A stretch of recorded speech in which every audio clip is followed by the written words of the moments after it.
네, 어제도 LA 다운타운에서 대규모 이민 반대 시위가 이제 있었습니다. 어제 다운타운 전역이 불법 집회 구역, unlawful assembly라는 이제 구역으로 규정되어 있었음에도 불구하고 이제 대규모 시위대가 집결을 했습니다. 그래서 경찰이 해산 명령을 연이어 선언하는 그런 모습을 볼 수가 있었습니다. 그럼에도 불구하고 이 수천 명의 시위대가 아이스는 철수하라, 아이스는 나가라, 아이스 아웃 나우 뭐 이런 걸 외치고요. 그리고 난민 해방 뭐 등등을 외치면서 에드워드 로이벌 연방 청사 그리고 LA 시청 뭐 다운타운 자마시장 인근 및 그리고 이제 그 다운타운 LA 다운타운에 그 일본 타운이 있습니다. 아주 작고 아담하고 예쁘게 리틀 도쿄라고 해서 있는데 한인타운은 LA 다운타운에서 차로 한 15분 20분 정도 이제 와야 굉장히 크게 좀 형성되어 있고요.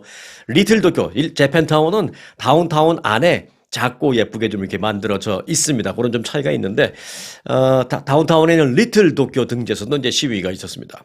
LAPD는 군중들에게 즉시 이 지역을 떠나라. 여기는 집회 금지 구역으로 선포되어 있는 것이다. 즉시 떠나라. 라면서 명령을 계속 내렸고, 군경 합동 경비가 배치된 가운데, 경찰들의 고무탄, 섬광탄, 테이저건 등 이 비살상 무기들을 이용한 그런 그 해산 작전이 어제도 이루어졌습니다. 특히 어제 그 LA 다운타운에서 이제 조금 붙어 있긴 합니다만은 다운타운 인근에 그랜드 파크이라는 곳에는 가장 많은 인파가 몰렸습니다. 2,500명의 인파가 몰렸는데요. 이들은 노조 소속의 근로자와 이민자 권리 활동가로 유명한 이 데이빗 후에르타라는 사람의 석방을 요구하면서 평화적인 집회를 어제 했습니다. 그럼 그 데이빗 후에르타가 누구길래 그를 석방하라라는 그런 시위에 무려 2,500명이 몰렸는지 이 부분을 좀 잠깐 전해드리겠습니다. 이 부분을 알면 이번 시위가 더 격화될까? 좀 가라앉을까? 이런 거를 좀 판단하는 데도 도움이 되기 때문입니다.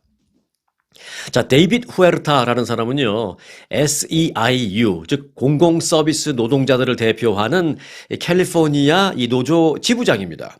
그런데 그는 지난 금요일 LA 패션 디스트릭의 그 불체자 단속 급습 현장에서 커뮤니티 어떤 옵저버 역할을 하면서 이제 그 단속을 막다가 작업장 차량 진입을 막고 뭐 이런 행위를 하다가 공무집행방해로 체포됐습니다. 당시 그는 그 이민 단속 요원들이 막 진입을 시도하자 그들을 몸으로 막 막으면서 What are you going to do? 또 You can arrest all of us. 막 당신들은 도대체 뭐 하는 거냐? 당신들은 우리를 체포할 수 없다라는 등등 이제 소리를 막 지르면서 막 몸으로 막았었고 이 때문에 이제 그는 공무집행 방해 혐의로 체포됐던 것입니다. 그는 체포 당시 거세게 이제 끌려 넘어지면서 이 머리에 부상을 입어서 병원에 가서 잠시 치료를 받기도 했었습니다. 그런데 일단 구치소에 수감됐는데 그를 석방하라는 이 시위대의 시위가 이제 어제 크게 있었던 것입니다.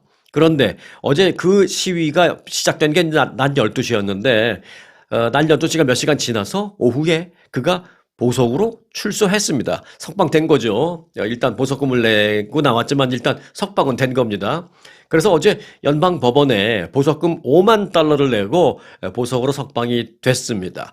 뭐 몇 가지 조건도 붙었어요. 재판에 의무적으로 출석하겠다라는 그 서명서에 사인도 했고 또 연방 요원들과는 100야드 정도 거리를 두지 절대로 가깝게 가지 않는다라는 어떤 그런 조건부도 받았습니다.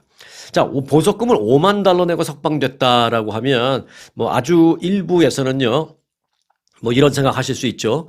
뭐 노조 회장이라고 하더니 뭐 돈도 많네. 돈도 많어. 5만 달러씩 어떻게 해서 돈이 나서 그걸 내고 풀려났어? 라고 생각하실 수도 있습니다만은 뭐 제가 뭐 지금 그 데이빗 후에르타를 뭐 변호해 줄 생각은 추호도 없습니다만은 그 이제 보석금 제도를 말씀드리면 보석금 5만 달러가 책정됐다고 해서 반드시 전액 5만 달러를 다 현금으로 내야 석방되는 것은 아니죠.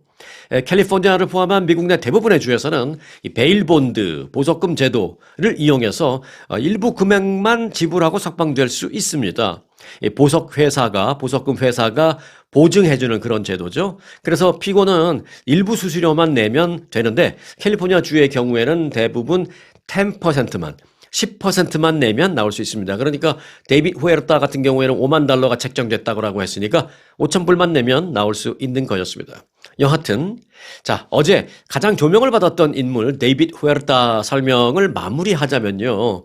이 데이빗 후에르타는 캘리포니아주의 그 노동자와 이민자 권익 운동의 중심 인물인 그런 사람입니다. 또 동시에 이번 사건으로 인해서 지금 전국적인 지명, 인지도를 받고 있는 사람이기도 합니다. 정치적으로나 뭐 법적 논쟁으로나 뭐 사회적으로나 뭐 노동계 측면에서 보나 지금 뭐 그렇습니다.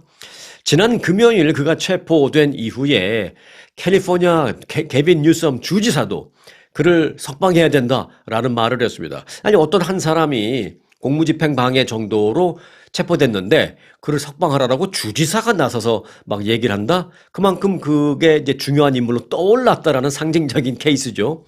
캘리포니아 주지사뿐만이 아닙니다. 척 슈머 민주당 연방 상원의 원내대표도 계속 석방시키라고 얘기를 했고요. 또 아담 쉬프 연방 상원의원, 또 알렉스 파디아 상원의원 등등도 정치적인 탄압이다라고 비판하면서 그의 석방과 철저한 조사, 어떻게 체포됐던 것인지 그런 조사를 요구했습니다. 그래서 이 데이빗 후아르타가 엊그저께 지난 금요일날 체포되면서 순식간에 졸지에 전국적인 그 스팟라이트를 받는 인물이 돼버렸습니다.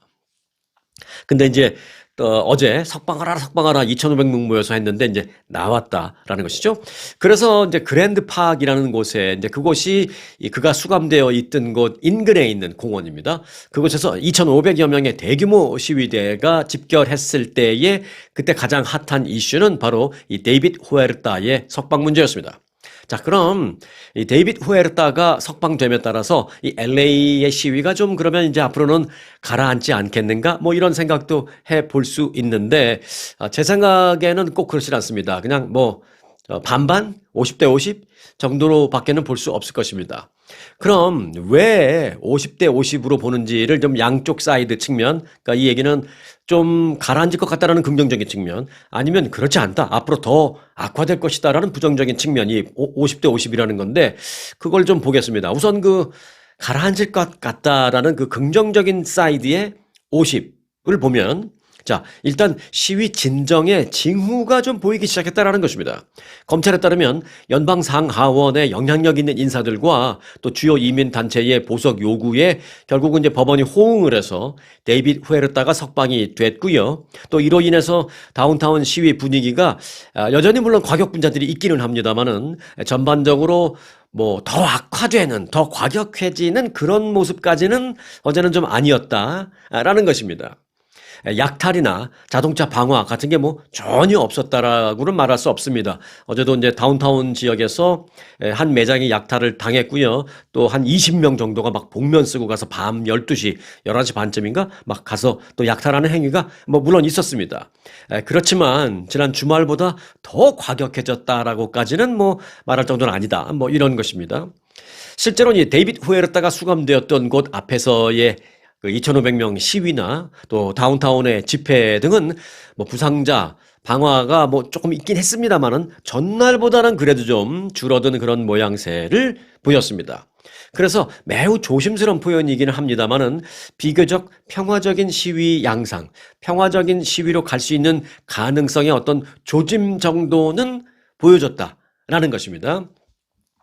그리고 일부 시위대는요, 그리고 2,500명 모인, 근데 제일 많이 모였으니까 가장 걱정됐던 시위잖아요. 근데 그 시위는 사실 또 충돌 없이 행진, 노래, 뭐 평화적인 시위 정도로 이제 진행이 됐습니다. 이 행진, 노래, 뭐 그리고 이제 구호 정도 외치는 정도니까 그 한국의 소위 말하는 K 시위가 생각이 저도 나더라고요. 예, 한국의 이 미국에 이제 막 시위하는 사람들도 좀 정신 좀 차리고 한국의 이 K 시위 문화를 좀 보고 배우면 금방 좀 평화 시위가 될 텐데 말입니다. 물론 한국에서도 지난번 그 비상계엄 사태 때 서부지법에 난동하는 그런 상황 뭐 이런 것 정말 뭐 오개티가 없었던 건 아닙니다만은 뭐 그런 오개티를 차치하고 전반적으로 보면 한국에서 시위가 있을 때 그게 예를 들어서 뭐 보수 진영의 시위가 됐던 뭐 진보 진영의 시위가 됐던 뭐 한국의 사람들이 시위하면서 막 어디 불 지르고 막 약탈하고 이런 건 없잖아요. 이런 건 정말 없잖아요. 그냥 모여서 의미를 같이 하는 사람들끼리 뭐 보수면 보수, 진보면 진보, 의미를 같이 하는 사람들끼리 모여서 큰 소리 지르고 뭐 노래도 부르고 막 하긴 하지만 뭐 주변 상점을 약탈한다는 거나 이런 건 없잖아요. 그래서 이제 전 세계가 이제 한국의 그 소위 K 시위를 아주 관심 있게 이제 바라보고 이제 그런데 이 LA 시위를 보면서 저도 그런 생각을 합니다. 이 사람들 좀 정신 좀 차리고 한국 K 시위 좀 보지. 지금 때가 어느 때인데 틈만 나면 저렇게 상점을 약탈하려고 하나라는 정말 강한 좀 안타까움, 좀 화가 나기도 하고요. 뭐 그런 것도 있습니다. 그래서 여하튼 K 시위를 좀 LA가 좀 그 벤치마킹 했으면 좋겠다라는 생각을 가게 되는데, 자, 일단 뭐 K 시위 얘기는 이제 빼고요. 여하튼 그래서 이 시위가 완전히 평화적으로 가라앉았다라고는 뭐 지금 말씀드릴 수 없습니다만은 그래도 지난 토요일과 일요일에 비해서는 확연히 그 수위가 가라앉았다라는 정도로는 말씀을 드릴 수 있겠습니다. 자, 지금 말씀드린 이 내용이 이제 긍정적인 사이드 쪽에 이제 전망 50이었고요. 그런데 이제 시위가 여전히 과격해질 수 있다라는 또 부정적인 전망 사이드도 나머지 50. 네, 당연히 있습니다. 이는 기습적인 이민 단속 당시에 그 체포됐던 사람들, 또 체포된 사람들이 체포되는 과정에서 매우 비인간적이었다라는 증언이 속속 나오고 있고요. 그리고 일부는 체포된 그들이 지금 뭐 어디 가 있는지, 어디 가서 수감돼 있는지 가족들조차 모르는 그런 경우도 많이 있습니다. 그래서 그 가족들의 울분이 많이 제기되고 있다라는 점, 이런 것들이 지금 좀 우려되는 것입니다. 그래서 이게 시위가 좀 더 앞으로 더 과격화될 수 있다라고 생각할 수 있는 부정적인 사이드의 50을 이런 부분들이 지금 차지하고 있는 것입니다. 앞서 말씀드린 그런 비인간적인 뭐 체포 과정, 또 어디 수감되어 있는지 알지도 못하는 어떤 그런 것들, 그리고 너무 기습적으로 나타나서 막 잡아가는 이런 면들, 이게 이제 가족들이나 주변 사람들의 울분을 자꾸 자극해서 이게 이제 시위 악화에 어떤 또 다른 뇌관이 되지 않을까, 이런 부분이 걱정입니다. 그래서 이제 그게 나머지 부정적인 사이드의 50이다.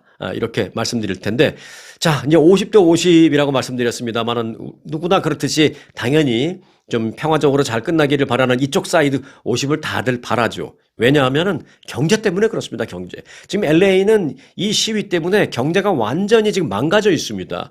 다운타운 지역의 의류 도매상가, 한인 업주분들이 거의 대부분인데 비즈니스 굉장히 크게 하십니다. 이분들이 지금 완전히 매출이 반토막 이하로 떨어졌어요.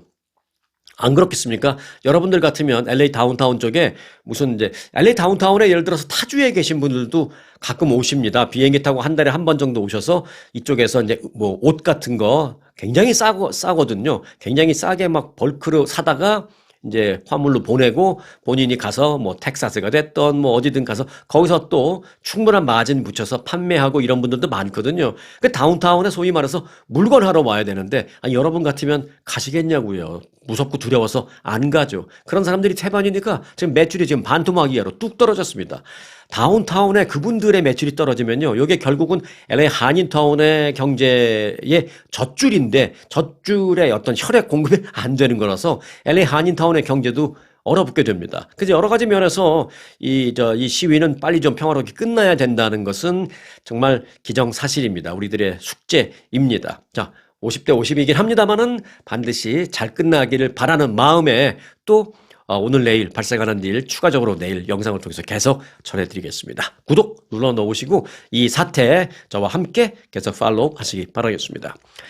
자, 이제 JD 벤스 부통령과요, 게빈 뉴섬 캘리포니아 주지사가 이렇게 우리 일반 국민들이 어렵고 힘든 상황에서 자기들끼리 또 이제 말싸움하고 있어요. 이 지도자라는 사람이 사태 해결은커녕 맨날 티격태격 싸움박질만 하고 있습니다.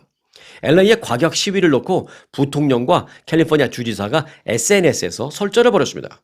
양측의 설전은 트럼프 대통령이 뉴섬 주지사에 대한 체포를 나는 지지한다. 이 부분과 관련해서 많은 분들이 좀 혼동을 하는 게 트럼프 대통령이 뉴섬 지지사를 체포하라고 지시한다라고 이제 잘못 오해하시는 분이 계신데, 체포하라고 지시한 게 아니고요.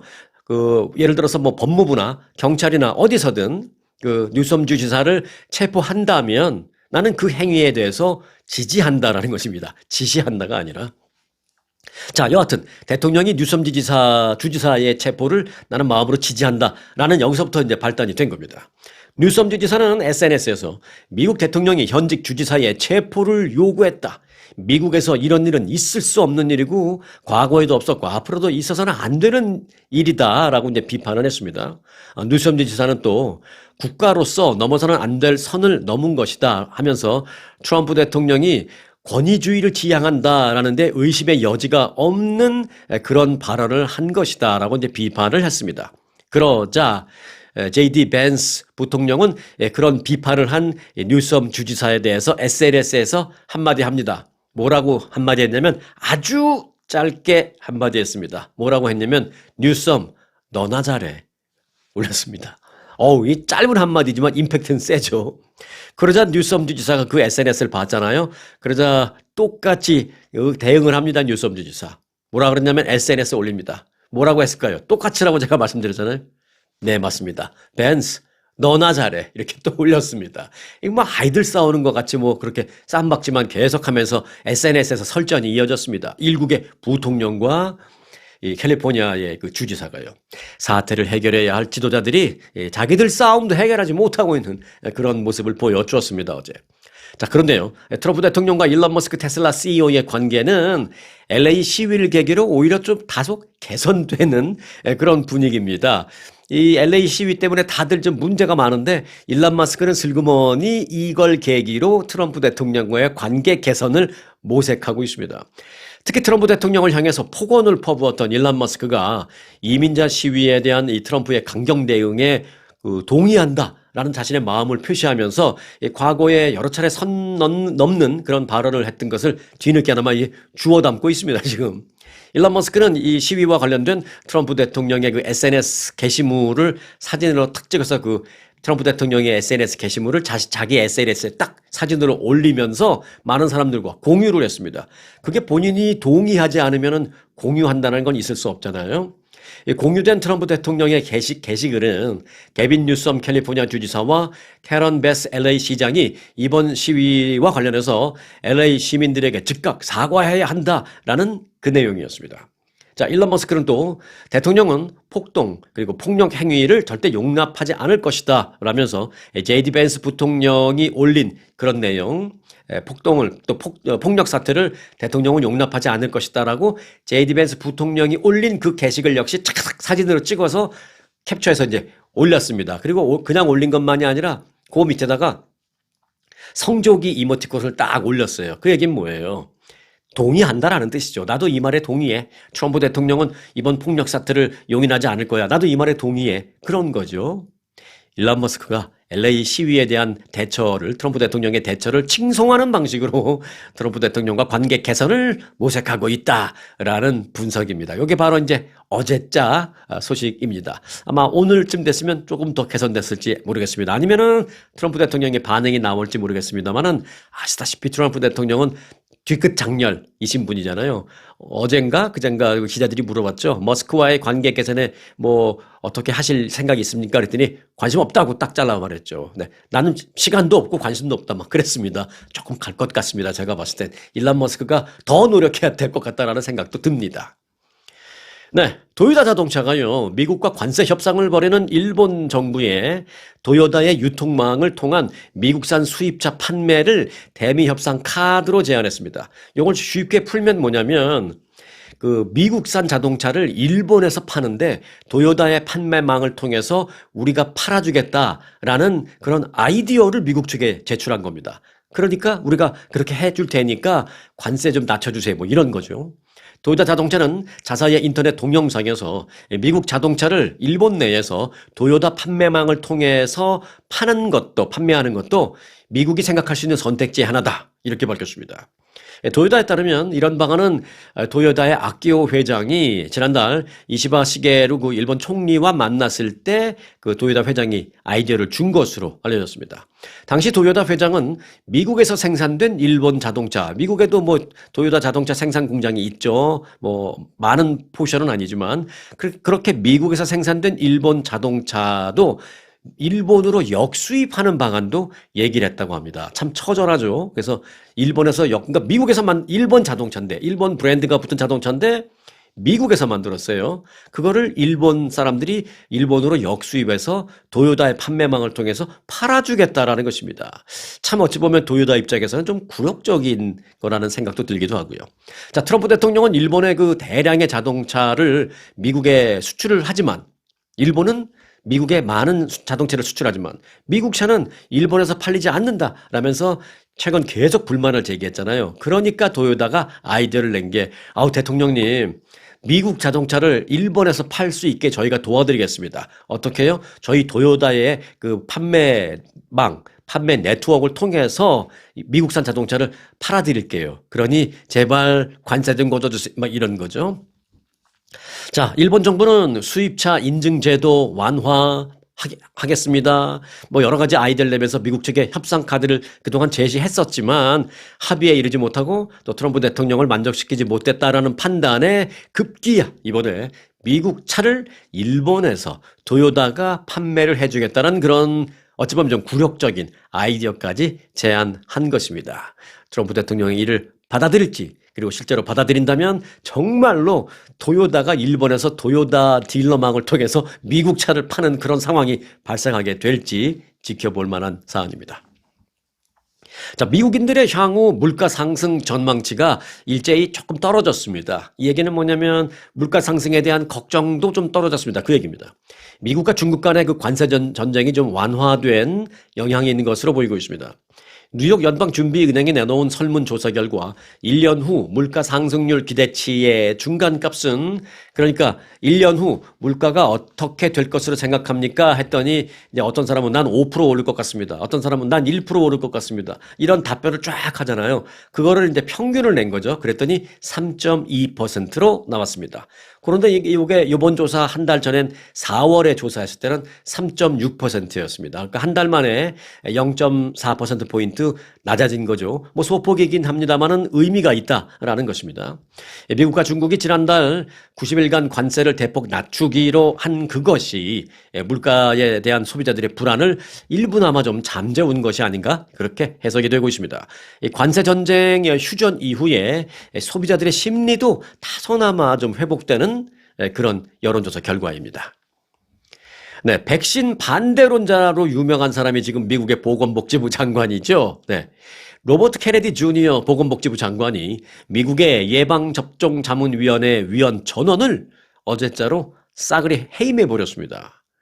감염병 전문의도 그 안에 있군요. 또 뭐 소아과 의사도 있고 또 뭐 감염병 학자 등등이 있는데, 그런 그 전문가로 구성된 이 위원회는 미 전국의 그 백신 접종 관련 사항, 그러니까 백신을 올해는 어떤 걸로 전 국민들에게 권고를 해야 되겠다라는 뭐 그런 것도 결정하기도 하고요.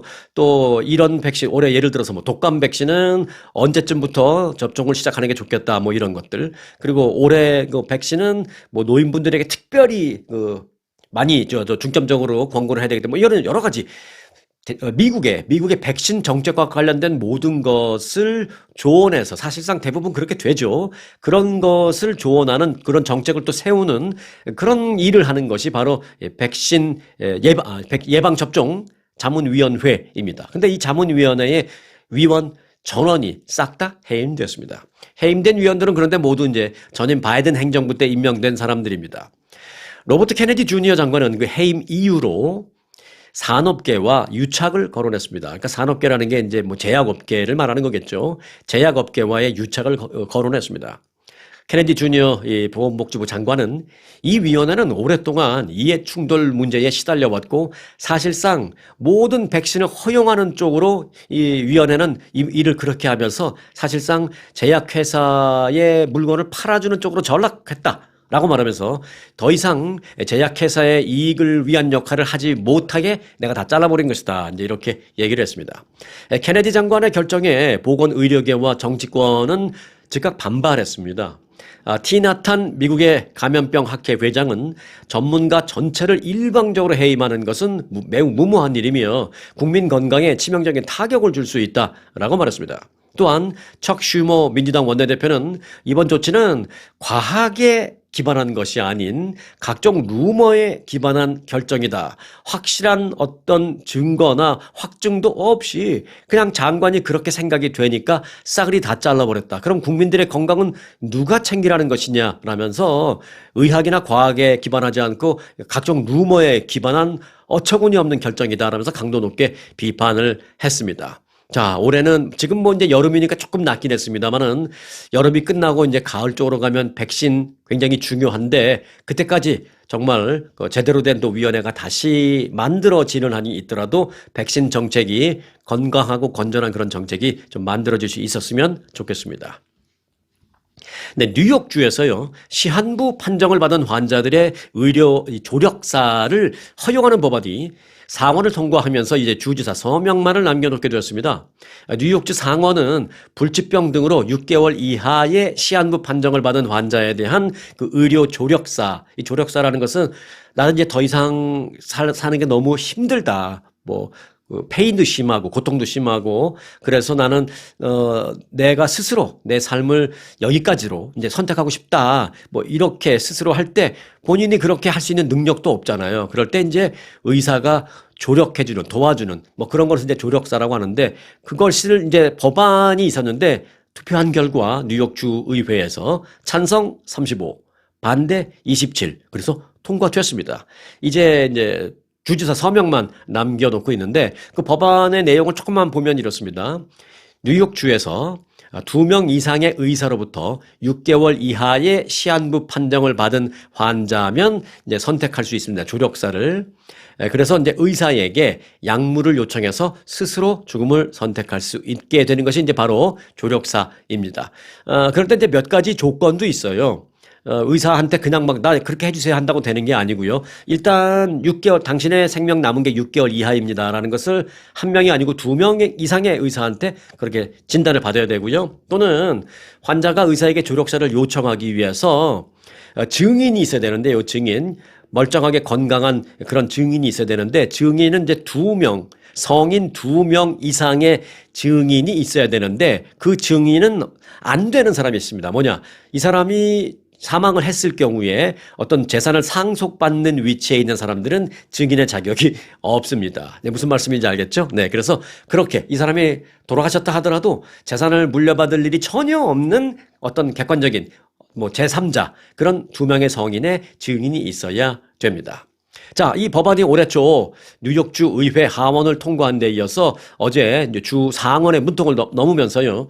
뉴욕주는 이제 미국에서 주 정부 가운데 12번째로 이 조력사를 합법화하는 데에 한 발 더 다가섰습니다. 아마 될 겁니다. 아마 민주당이 많이 찬성을 했는데 뉴욕주 주지사는 민주당이잖아요. 그래서 아마 주지사가 서명을 할 것으로 알려지고 있습니다. 그러면 12번째 주가 되는 거죠. 자, 그러면 나머지 기존의 11개 주는 어디냐? 현재 미국에서 50개 주 가운데 11개 주, 그리고 이제 그 특별구죠. 워싱턴 DC, 이렇게 조력사를 허용하고 있습니다. 현재 조력사를 인정하는 11개 주를 보면 이렇습니다. 1997년에 미국에서 가장 먼저 이 법안을 통과시킨 주가 있습니다. 바로 오레곤주입니다. 자, 오레곤주를 비롯해서 옆에 있는 워싱턴주, 그리고 동부 쪽의 버먼트주, 그리고 콜로라도, 하와이, 뉴저지, 메인, 뉴멕시코, 몬태나, 커네티컷, 그리고 이것 캘리포니아 주 등 11개 주는 이미 의료 조력사가 합법으로 되어 있습니다. 캘리포니아 주의 경우에는 이게 이제 각 주마다 이 법안의 이름이 다 틀립니다. 그냥 알기 쉽게 의료 조력사라고 얘기는 하지만 각 주마다 이름은 틀린데 캘리포니아 주만 특별히 보면 캘리포니아 주는 이 법안의 이름이 End of Life Option 액트라는 것은 이제 법안이죠. End of Life Option. 네, 그러니까 생명을 마무리할 수 있는 선택, 이런 거죠. 그 선택에 관련된 법안. 그래서 End of Life Option Act라고 캘리포니아는 그렇게 되어 있습니다. 캘리포니아는 지난 2016년부터 이 법안이 발효돼서 시행되고 있는 상황입니다. 자, 그럼에도 불구하고 이제 조력사는 인정되고 있는 그런 주 정부 지역이나 아니면 그렇지 않은 지역이나 마찬가지로 똑같이 지금 여전히 논란이 많이 계속되고 있는 것도 사실입니다. 뉴욕주 의회에서 이번에 법안을 지지한 민주당의 브래드 시걸 뉴욕주 상원의원은 조력사 허용은 이제 이분은 이제 찬성하는 사람이에요. 조력사 허용은 사람의 삶을 끝내는 것이 아니라 그들의 죽음을 짧게 만들어주는 것이다 라면서 이는 자신의 몸을 스스로 통제할 수 있는 자유를 행사하는 것에 관한 일이다 라고 말했습니다. 자, 반면에 이제 반대하는 사람들도 굉장히 많습니다. 이 법안에 반대표를 던진 공화당 의원과 또 카톨릭 등 이 종교 단체들을 중심으로 비판적인 목소리가 계속 나오고 있습니다. 이 조력사 허용을 반대해온 뉴욕주 카톨릭 협의회 측은 해당 법안이 판도라의 상자를 여는 것이다 라면서 생명에 대한 존중을 무너뜨리는 법안이다 라면서 강하게 비판했습니다. 자신의 생을 스스로 끝낸다는 것에 대한 찬반이나 논란은 있을지라도 제가 봤을 때 정답은 없을 것이다 라는 생각입니다. 찬반 또는 논란 있을 수 있죠. 하지만 이것이 정답이다, 저것이 정답이다. 정답은 우리가 알지 못할 것 같다라는 생각입니다. 이건 제 생각입니다. 과연 그렇다면 정답은 무엇일까요? 그리고 여러분의 의견은 또 어떠실까 궁금하기도 합니다. 댓글로 여러분의 의견도 좀 공유해 주시면 크게 참고가 되겠습니다. 자, 오늘은 안타깝고도 무거운 주제를 남겨놓고 마치게 됐습니다. 다소 무거운 주제일지라도 한 번쯤 생각해 볼 그런 필요는 있을 것 같다라는 생각에 여러분들에게 전해드렸습니다. 여러분들이 보내주실 댓글이 상당히 궁금합니다. 자, 뉴스는 무거워도 여러분의 오늘 하루는 가볍게 지내시기 바라겠습니다. 오늘 영상 여기서 마칩니다.